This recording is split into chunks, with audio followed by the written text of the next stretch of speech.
Que faire si l'un des époux vit à l'étranger lors d'un divorce amiable?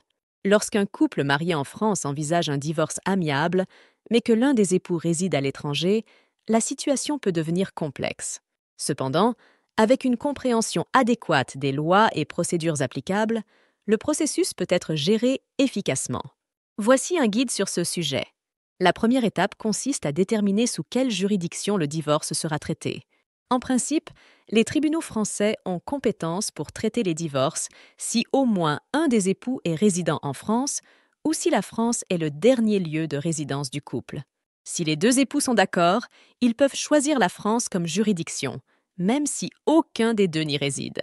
En France, le divorce amiable, également connu sous le nom de divorce par consentement mutuel ou divorce sans juge, est une procédure simplifiée où les deux parties s'accordent sur les termes du divorce.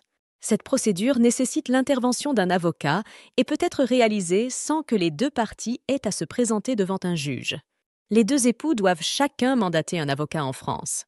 Ces avocats les aideront à rédiger une convention de divorce qui détaille l'accord entre les époux sur diverses questions telles que la garde des enfants, la pension alimentaire, le partage des biens, etc.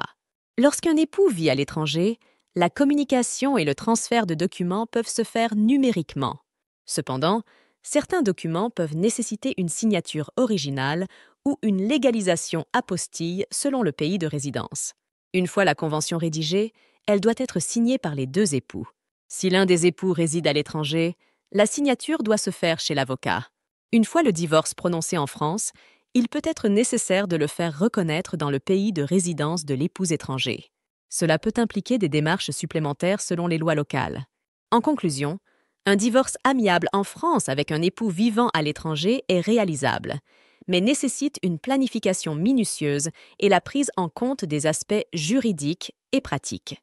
Avec l'aide appropriée et une bonne communication entre les époux et leurs avocats, le processus peut être mené à bien de manière efficace et respectueuse.